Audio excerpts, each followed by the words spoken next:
देखिए, जहां भी कथा होती है वहां देवता लोग विराजमान होते हैं। कहाँ बैठे हुए हैं ये हमें पता नहीं चलता, लेकिन जहां भी जिसकी भी कथा होती है, कथा कोई व्यक्ति नहीं कहता। जहां कथा होती है वो परमात्मा अपने आप ही बैठ जाता है उस गद्दे पे। वो व्यक्ति का कोई विशेष महत्व नहीं रहता।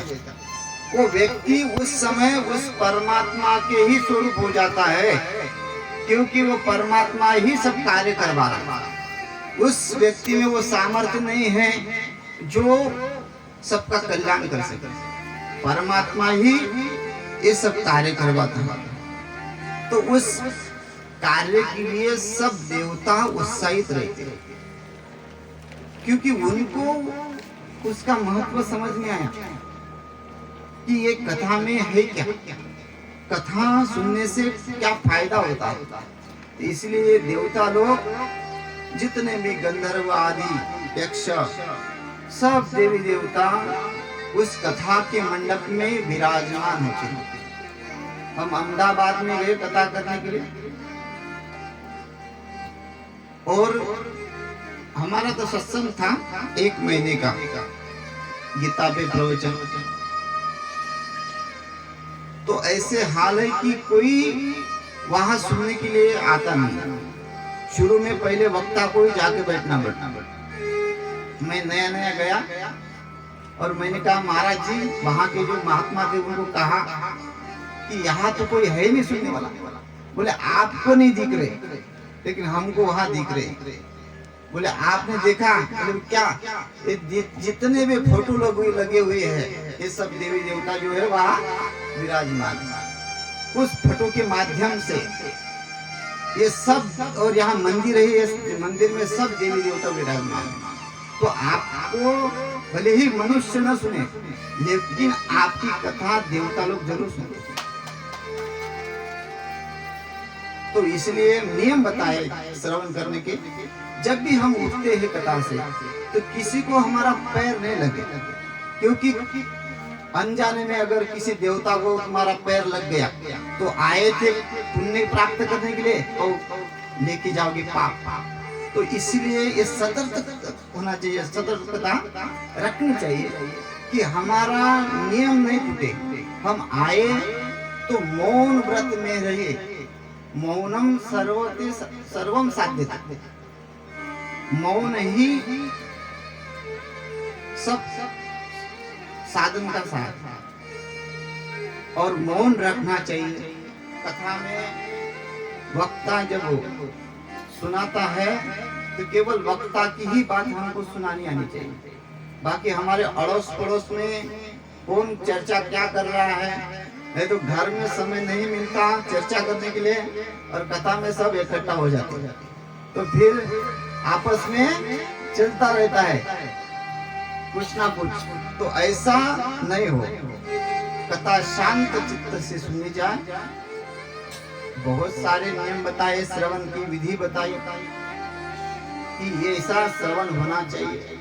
उसके लिए क्या क्या करना है, क्या क्या उपस्थिति हो, उसके लिए क्या कार्य होते हैं, आदि जो कथा करवा रहे हैं उसका क्या महत्व है, क्या खर्चा है, आदि बहुत सारा बताया।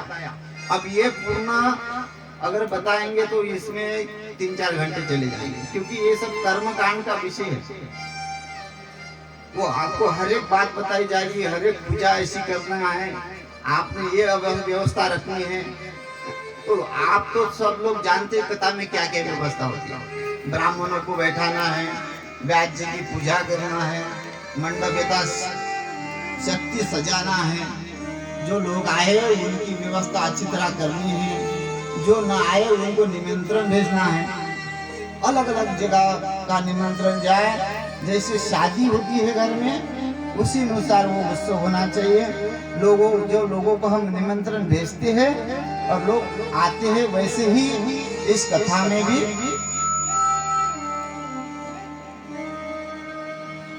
लोग आए और प्रेम से सुने। ये सब विधि पुराण सुनने की है और महापुराण जो है कथा करवाने की है। कोई जो मंगल कार्य होता है उस मंगल कार्य में बाधा नहीं आए, ये दक्षता लेना है। जो कथा करवा रहा है और व्रत आदि का नियम करके, ब्रह्मचार्य आदि का पालन करके, ये बहुत बताया, बहुत नियम है, आपका एक अनुष्ठान है। इस अनुष्ठान को पूरा करने के लिए भगवान भी परीक्षा लेता है। आपका संयम जो है असंयम में बदल जाएगा, लेकिन आपने आपके संयम के ऊपर ताबा रख के,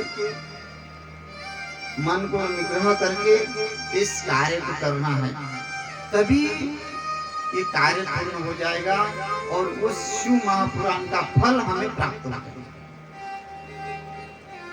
तो ये सूत जी महाराज शौनकादि को कहते हैं। अब आगे जाके उस प्रथम खंड में प्रवेश करते हैं जो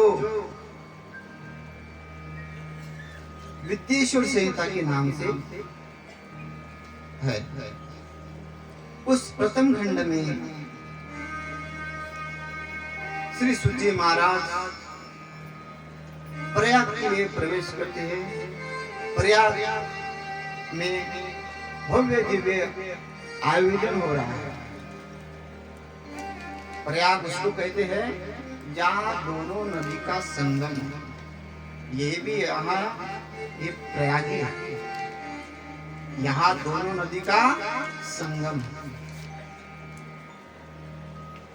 जहाँ कथा होती है और जहाँ नदियां बहती है, देवता लोग विराजमान होते हैं।